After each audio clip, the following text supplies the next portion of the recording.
नमस्कार, मैं हूं आपके साथ गौरव राजचंद्र। बुलेटिन की शुरुआत करते हैं। मेरठ में दिल्ली पुलिस का मोस्ट वांटेड बदमाश मेरठ में ढेर हो गया, जहां मोस्ट वांटेड बदमाश अनिल उर्फ सोनू मटका पर 50,000 का इनाम घोषित था। सोनू मटका के खिलाफ दिल्ली एनसीआर में कई आपराधिक मामले दर्ज हैं। मामले में यूपी एसटीएफ और दिल्ली स्पेशल सेल ने बड़ी कार्रवाई करते हुए उसे मेरठ देहरादून एनएच पर वेद व्यासपुरी में एनकाउंटर के दौरान ढेर कर दिया।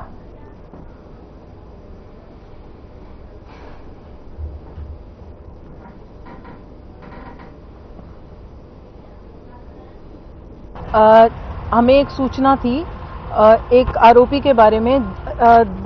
दिवाली के दिन दिल्ली में एक दोहरा हत्याकांड हुआ था, जिसमें एक मुख्य आरोपी था सोनू मटका।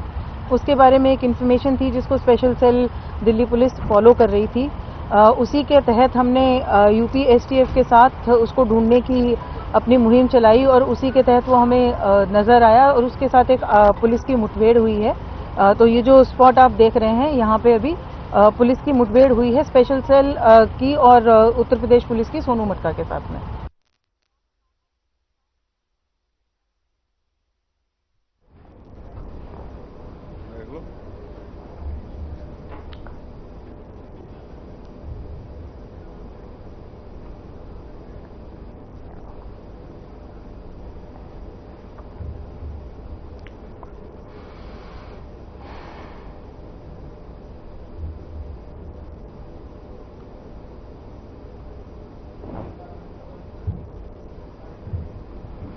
और इस बीच बड़ी खबर का रुख करते हैं। बड़ी खबर अयोध्या से मिल रही है, जहां पर युवक और युवती ने खुदकुशी की। प्रेम प्रसंग से जुड़ा हुआ पूरा मामला बताया जा रहा है।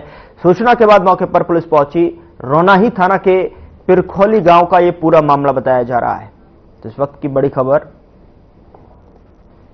रोनाही थाना के पिरखोली गांव का यह पूरा मामला है, जहां पर सूचना के बाद मौके पर पुलिस पहुंची है। प्रेम प्रसंग से जुड़ा हुआ पूरा मामला बताया जा रहा है। तो इस वक्त की बड़ी खबर अयोध्या से आप तक पहुंचा रहे हैं। रोनाही थाना के पिरखोली गांव का यह पूरा मामला, सूचना के बाद मौके पर पुलिस पहुंची। अयोध्या से इस वक्त की बड़ी खबर, युवक और युवती ने खुदकुशी की है। प्रेम प्रसंग से जुड़ा हुआ पूरा मामला बताया जा रहा है। सूचना के बाद मौके पर पुलिस पहुंची।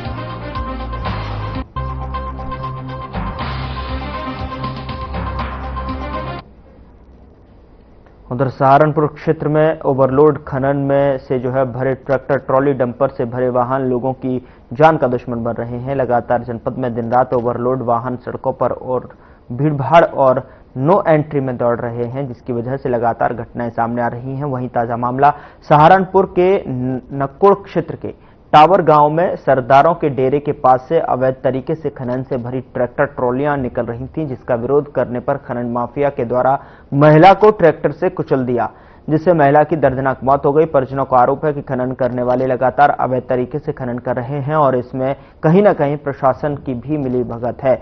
आज अवैध तरीके से खनन रोकने के लिए जब मना किया गया तो उन्होंने महिला को ही कुचल दिया, जिससे महिला की दर्दनाक मौत हो गई।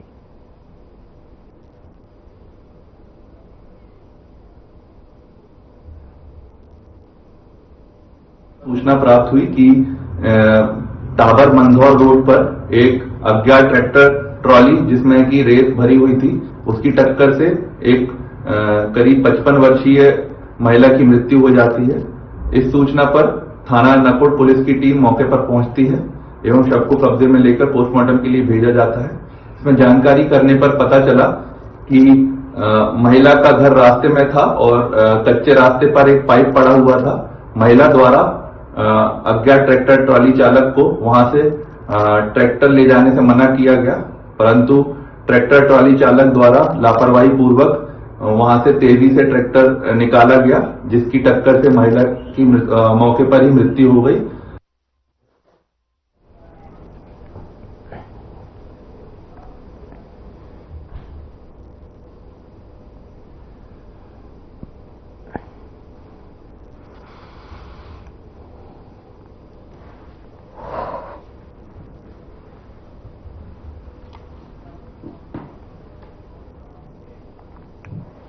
और इस बीच बड़ी खबर का रुख करते हैं। अमरोहा से बड़ी खबर है, जहां पर क्षेत्र में बाइक चोरों का आतंक दिखाई दे रहा है। बाइक चोरी की वारदातों को अंजाम दे रहे हैं। कल अमरोहा में की गई थी बाइक चोरी। सैलून के आगे खड़ी बाइक को चोरी किया गया। सीसीटीवी कैमरे में कैद हुई पूरी वारदात। औद्योगिक नगरी गजरौला का ये पूरा मामला बताया जा रहा है। तो इस वक्त की बड़ी खबर अमरोहा से आप तक पहुंचा रहे हैं, जहां पर औद्योगिक नगरी गजरौला का ये पूरा मामला है। क्षेत्र में बाइक चोरों का आतंक, बाइक चोरी की वारदातों को दे रहे अंजाम। जहां पर कल अमरोहा में की थी बाइक चोरी। सैलून के आगे खड़ी बाइक को चोरी किया। औद्योगिक नगरी गजरौला का ये पूरा मामला बताया जा रहा है।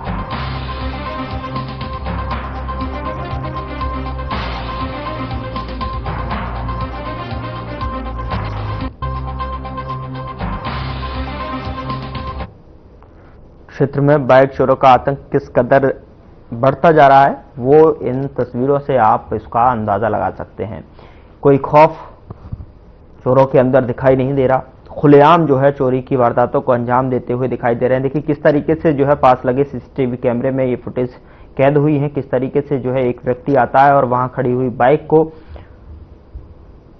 चुरा कर वहां से आसानी से फरार हो जाता है। आगे बढ़ते हैं। गाजियाबाद के ग्राम कनावली में बसे अवैध झुग्गियों में आग लग गई। आपको बता दें कि जानकारी के मुताबिक किसी युवक ने सिगरेट पीकर फेंक दिया और जिस कारण आग लग गई।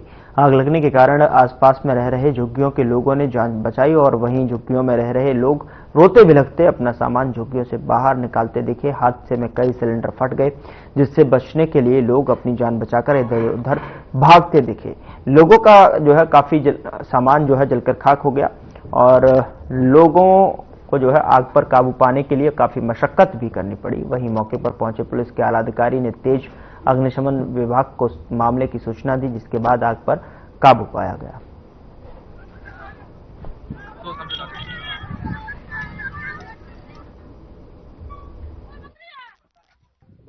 के थाना इंदिरापुरम क्षेत्र के ग्राम कनावनी की झुग्गियों में अचानक आग लग गई। आपको तस्वीरों के माध्यम से दिखाने का प्रयास करूंगा। यहाँ पर काफी बड़ा गोडाउन था और यहाँ पर करीब 15 से 20 झुग्गियां जो थी वो यहाँ पर मौजूद थी, जिसमें लोग ये पूरा जो गोदाम है इसको चलाते थे, जहाँ पर प्लास्टिक बोतलें और काफी सारी चीजें जो कबाड़ की चीजें होती है वो यहाँ पर मौजूद थी, जिसके कारण यहाँ पर आग लग गई। आग लगने का कारण हालांकि स्पष्ट नहीं है। हमारे साथ अग्निशमन अधिकारी भी हैं, उनसे भी बात करने का प्रयास करेंगे और किस तरीके से यहाँ पर अग्निशमन की विभाग की जो कई गाड़ियां जो है मौके पर पहुंची है। आग बुझाने का प्रयास भी जो है मशक्कत जो है काफी मशक्कतों के बाद जो है यहाँ पर ताजा तस्वीरें आपको दिखाने का प्रयास करूंगा। फिलहाल आग नियंत्रण है और आग पर नियंत्रण पाया गया है और फिलहाल स्थिति जो है वो सबसे बड़ा सवाल ये है कि यहाँ पर जो झुग्गियां थी वो किस तरीके से वैध थी या अवैध थी और किसकी जमीन पे थी। हालांकि जीडीए की जमीन बताई जा रही है और यहाँ पर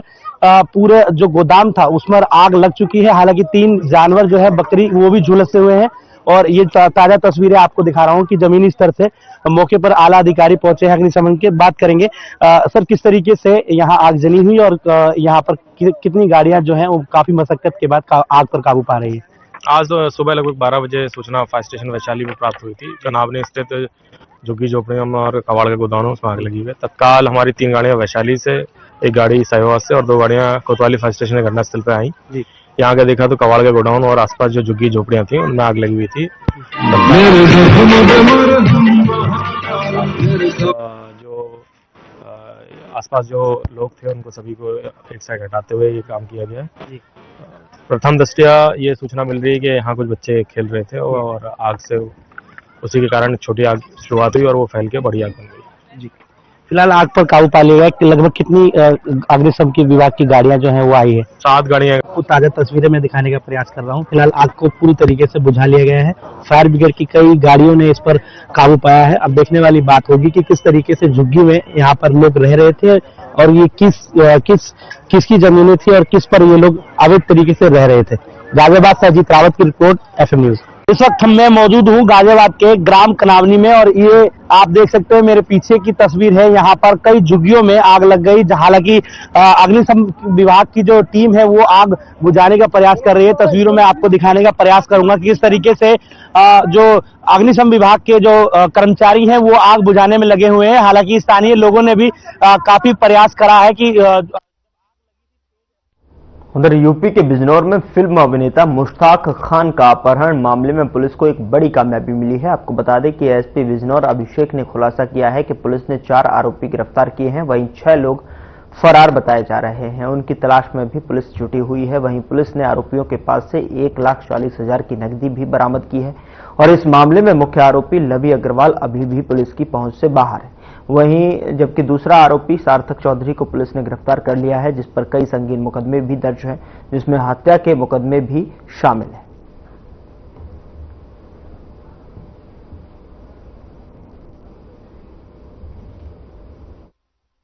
9 दिसंबर को थाना कोतवाली क्षेत्र में मुश्ताक खान जो एक्टर हैं, उनके इवेंट मैनेजर शिवम नाम के व्यक्ति ने एफआईआर करवाई कि कुछ लोगों ने उन्हें एक इवेंट के लिए कुछ लोगों को सम्मानित करने हेतु बुक किया था और उसमें कुछ एडवांस कैश और फ्लाइट टिकट्स मिली थी। फिर उसके बाद उन्हें बुलाया गया और बीच में जो है रास्ते में उनकी जो है गाड़ी चेंज हुई और उसके बाद कुछ लोग और उस गाड़ी में आए, उन्हें ओवर पावर किया और उन्हें इलीगली डिटेन किया, उनके अकाउंट डिटेल्स लिए और बाद में जब उसमें से कुछ लोग जो है काफी ड्रंक स्टेट में थे तो ये मौका पाकर बचकर निकल गए।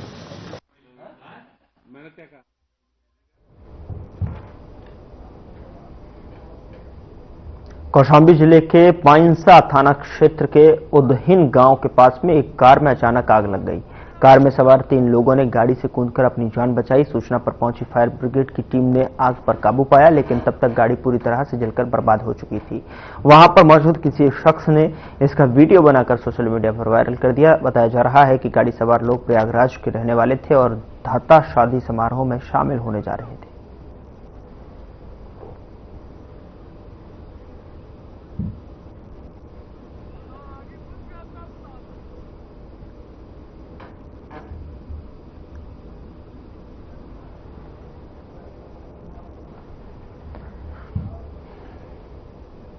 और इस बीच बड़ी खबर का रुख करते हैं। बड़ी खबर पीलीभीत से मिल रही है, जहां पर 62वां स्थापना दिवस समारोह का आयोजन किया गया है। केंद्रीय विद्यालय संगठन में आयोजन किया गया है।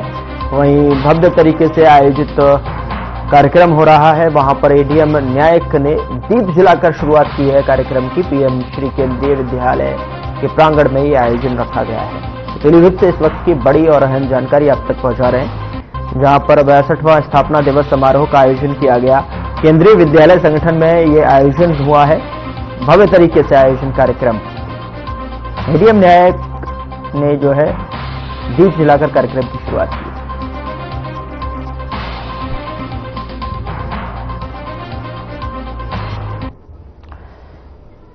तो पीलीभीत से ये तस्वीरें, जहां पर 62वां स्थापना दिवस समारोह का कार्यक्रम का आयोजन किया गया और एडीएम के द्वारा दीप प्रज्वलित कर कार्यक्रम की शुरुआत की गई।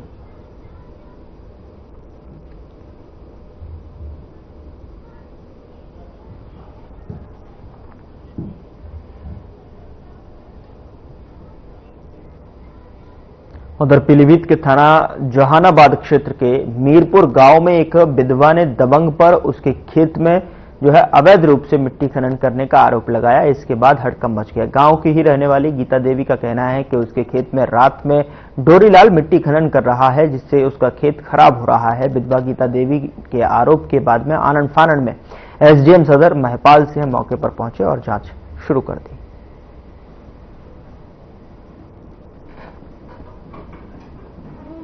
हमारो गीता दे कहाँ की रहने वाली हैं आप? हम मीरापुर के।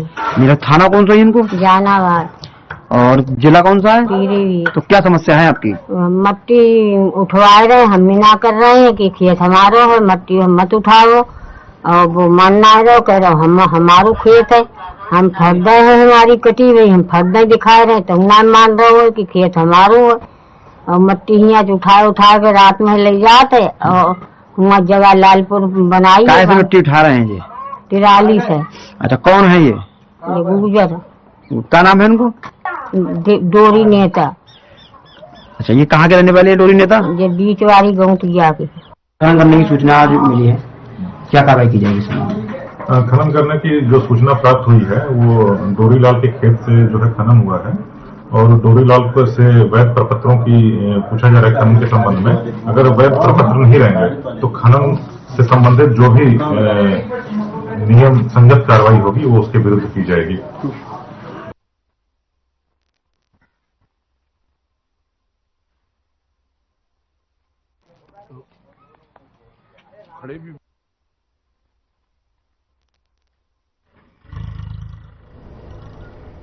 उधर संभल से बिजली चोरी की शिकायत सामने आई है। शिकायतें मिलने के बाद प्रशासन अब सख्त हो चुका है। बता दें कि सुबह 5 बजे डीएम और एसपी खुद बिजली विभाग के अधिकारियों के साथ में छापा मारने पहुंच गए। दरअसल लदनिया मस्जिद की छत पर अवैध पावर हाउस बनाकर 100 घरों में बिजली की सप्लाई की जा रही थी। बिजली चोरी पकड़ने का अभियान 3 घंटे तक चला और इस दौरान करीब 20 घरों और 4 धार्मिक स्थलों पर बिजली चोरी पकड़ी गई। डीएम डॉक्टर राजेंद्र पेंसिया के मुताबिक जो है मस्जिद में 59 पंखे, एक फ्रिज, वॉशिंग मशीन और 30 पॉइंट थे। वहीं मीटर बंद था।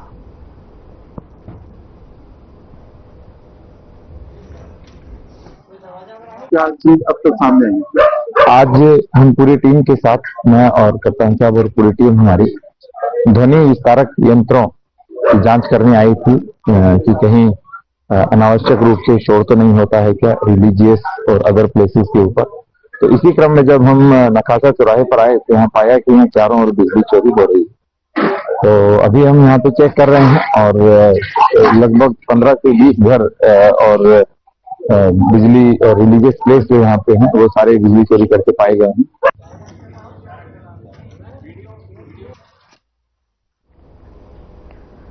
उधर कौशाम्बी जिले के महेवा घाट थाना क्षेत्र के अंतर्गत रामनगर यमुना नदी घाट से जो है अवैध बालू खनन का वीडियो वायरल हो रहा है। JPS tag viral video 33 second का है, जहां पर सोशल मीडिया पर वायरल हो रही वीडियो में साफ देखा जा सकता है कि पॉकलैंड मशीन लगाकर यमुना नदी की धारा से जो है बालू निकाली जा रही है।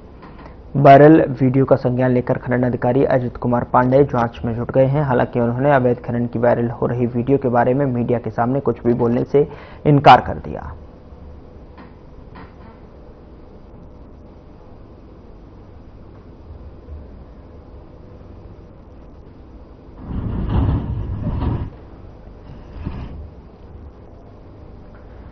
उधर कौशाम्बी जिले के सराय अकेल थाना क्षेत्र के अंतर्गत नंदा का पूर्वा घाट पर मजदूरों ने जेसीबी और पॉकलैंड मशीनों से बालू निकासी को लेकर लामबंद हो गए हैं। मजदूरों ने इसका विरोध करते हुए घाट पर प्रदर्शन किया और उनका कहना था कि पॉकलैंड मशीनों से नदी की धारा से बालू निकाला जा रहा है। इसके चलते यमुना नदी में बड़े बड़े गड्ढे बन रहे हैं। इसके चलते जल में रहने वाले जीव जंतुओं की मौत हो रही है। मशीनों के कारण घाट किनारे बसे मजदूरों को काम नहीं दिया जा रहा है।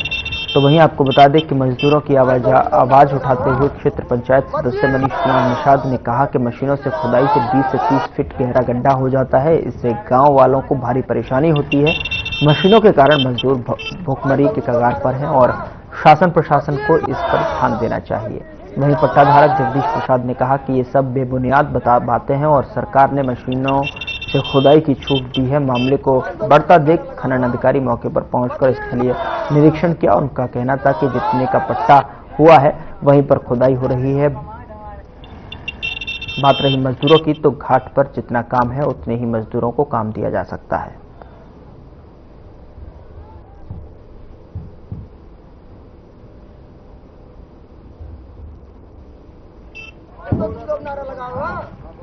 हमारे ग्राम पंचायत मोहम्मदाबाद ग्राम प्रधान तेजवली निषाद, हमारे मजदूर यूनिट के ये कहना है कि हमारे यहाँ मशीनों से लोडिंग हो रहा है।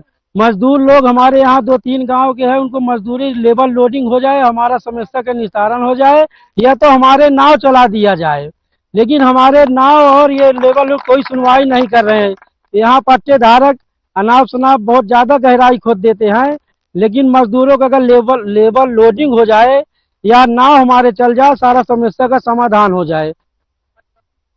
बात हुआ वो हमें मान चलो 1 महीना का समय दे रहे हैं, लेकिन हमारे जनता की मजबूरी तो अभी समय है और 1 महीना का समय दे रहे हैं। अब 1 महीना कहे पूरा होगा, कहे ये लोडिंग होगा। प्रशासन से हमारा ये अनुरोध है कि हमारे मजदूर यूनिट को केवल लेबर लोडिंग या हमारे नाव चलवा दिया जाए बस। मेरा कहना ये है भाई साहब कि यहाँ जो है बालू चल गया है, जो कि पट्टेधारक द्वारा सिर्फ आश्वासन दिया जा रहा है, और जो है सरकार द्वारा यह प्रावधान है कि एनजीटी में सिर्फ 2-3 फीट मशीन से खुदाई होगी और ये लोग इतना 10 फीट और 20-30 फुट खोद दे रहे हैं, जिससे गांव वालों के लड़के बच्चे उसमें गिर से खत्म, मतलब उनकी डेथ भी हो सकती है। और जो है हमारी नाव कह रहे हैं एनजीटी के खिलाफ है, जो नाव में सिर्फ और ना कोई मछली ना घोंगा कुछ भी नहीं मरता है, और इनके खोदने से हमारे गांव और जो है थाला वाला आदमी लगाते उससे हमारे गांव में एकदम बेरोजगारी के कगार पे हैं। हम लोग इनसे रोजगार मांग रहे हैं तो ये लोग सिर्फ आश्वासन दे रहे हैं और उसके बाद किसी प्रकार का कोई रोजगार देने की ये लोग प्रावधान नहीं कर रहे हैं।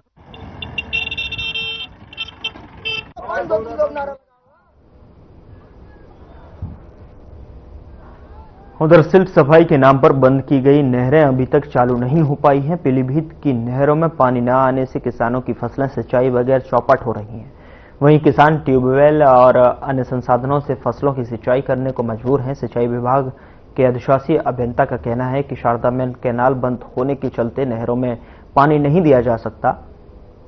और आपको बता दें कि अब 16 दिसंबर से सभी नहरों में पानी की आपूर्ति की जाएगी, जबकि 15 नवंबर से नहरों में पानी छोड़ा जाना था, क्योंकि गेहूं की बुवाई में पानी की आवश्यकता होती है। मगर 1 महीना होने जा रहा है, अभी तक नहरों में पानी नहीं छोड़ा गया, जिससे पीलीभीत के किसानों को रबी फसलों की सिंचाई करने के लिए भारी दिक्कतों का सामना करना पड़ रहा है। बावजूद इसके अभी तक पानी नहीं छोड़ा गया है। किसान की फसलों की लागत बढ़ रही है। साथ ही आरोप है कि नहरों में सिल्ट की सफाई जिस तरह से होनी चाहिए उस तरह से नहीं हो रही है। पैसों का बंदरबाट किया जा रहा है। फिलहाल पानी न मिलने से जो है किसान ट्यूबवेल और अन्य संसाधनों से फसलों की सिंचाई करने को मजबूर है।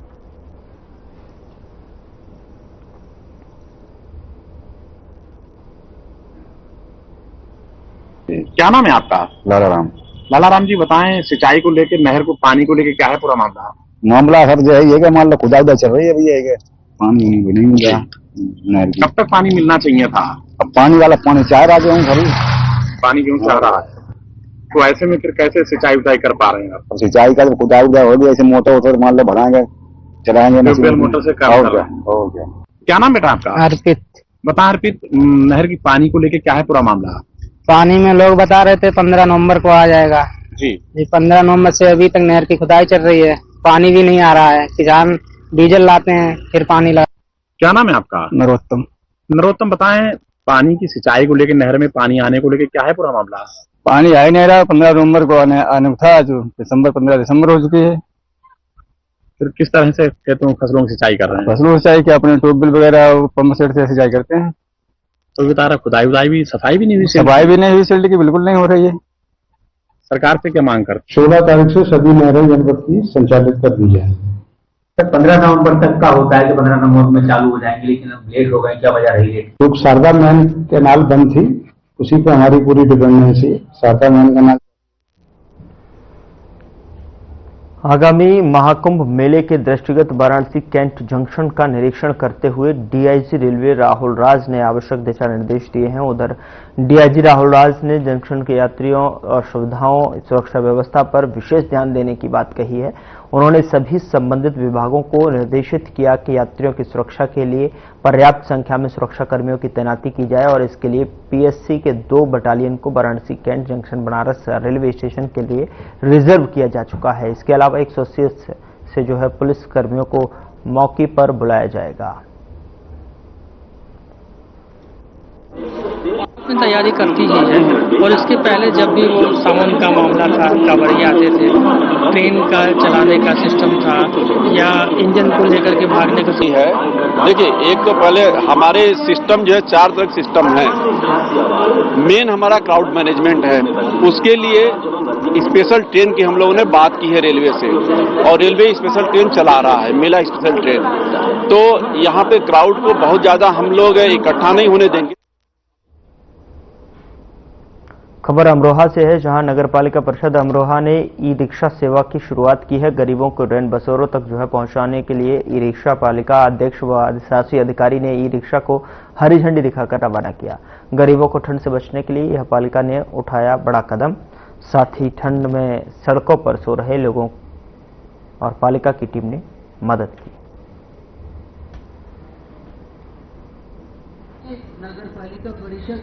जैसा कि आप जानते हैं कि शरद ऋतु स्टार्ट हो गई है और जो जाड़ा पड़ने की तीव्रता है वो बढ़ गई है, तो जिसको दृष्टिगत रखते हुए नगर पालिका द्वारा जो है वो 2 हम लोगों ने शेल्टर होम बनाए हैं। एक हमारा अस्थायी शेल्टर होम है जो रोडवेज अड्डे के पीछे 80 बेड का है। उसमें हमारे 4 सूट रूम है, जिसमें एक ही रूम में सारी सुविधाएं हैं, चाहे वो लेट्रिन बाथरूम हो जाए किचन हो। तो एक मॉडल टाइप का एक रैन बसेरा जो है हमारा स्थित है। उसमें कोई भी व्यक्ति ऐसा जो रात में अमरोहा में आता है उसको रहने का ठिकाना नहीं है। निराश्रित व्यक्ति जिनके सर पे छत नहीं है तो वो लोग अगर वहाँ निवास कर सकते हैं। दूसरा रैन बसेरा हमारा जो है ये वो स्टेशन के पास है, वो भी 20 बेड का है। बहुत पड़ रही है और नगर पालिका की तरफ से 2 रैन बसेरे बनाए गए हैं। एक तो बस स्टैंड के पास है, एक रेलवे स्टेशन के पास है, जिसमें एक में 80 बेड की सुविधा है और एक में 20 की है। और जितने भी जो गरीब और असहाय लोग हैं जो अपने आप नहीं पहुंच पा रहे हैं उनके लिए रिक्शा लगाई गई है।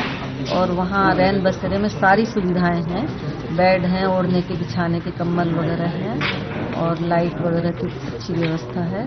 तो हम चाहते हैं ज़्यादा से ज़्यादा लोगों को इसका लाभ मिले, गरीबों को किसी को कोई परेशानी न हो, तो नगर पालिका की तरफ से ही बनना रेलवे स्टेशन के निकट। फिलहाल बुलेटिन में इतना ही। नमस्कार।